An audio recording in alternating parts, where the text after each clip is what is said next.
કે 2 વર્ષનો સમયગાળો હતો. ઘણા બધા મિત્રો છે એવું કહે છે કે સર ઓનલાઈન શિક્ષણમાં ભળ્યા મોબાઈલ હાથમાં આવ્યો એટલે ડિસ્ટ્રેક્શન છે એ સૌથી પહેલી વસ્તુ હતી. કારણ કે મોબાઈલ એવી વસ્તુ છે કે મોબાઈલમાં કામનું પણ આવે, નકામું પણ આવે. નકામું છે એ પ્રોબ્લેમ છે કે નકામું છે એ કામ કરતાં વધારે છે. એટલે એક સારી એપ્લિકેશન છે તો 3 ખરાબ છે. યુટ્યુબમાં એક વિડીયો સારો છે તો 3 ખરાબ પણ છે.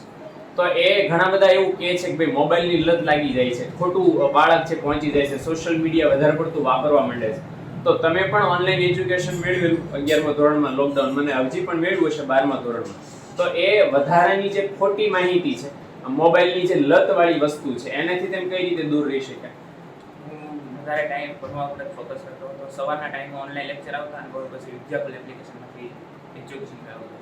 ઓકે, મતલબ ફોન હાથમાં લઈએ ત્યારે તમારું કામ ફોકસ વાળું હતું કે આપણે ફોન હાથમાં લેવો છે તો પછી લેક્ચર ભરવા માટે જ લેવાનો છે. ઘણા બધા મિત્રો એવા હોય કે લેક્ચર શરૂ થાય પછી એને મિનિમાઇઝ કરીને પછી ગેમ શરૂ થઈ જાય.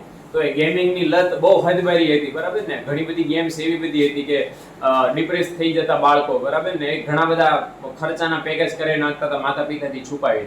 એટલે એ બધા ડિસ્ટ્રેક્શન તો બહુ હતા, બરાબર. પણ જો આપણને રિઝલ્ટ દેખાય છે કે મોબાઈલ જેવી લોભામણી વસ્તુ પણ હાથમાં આવે તો એનો ઉપયોગ પણ શિક્ષણના હેતુસર થવો જોઈએ. તો આ જ મિત્રો વિજેતાનો સીધી વાત છે, સફળતાનો મંત્ર છે.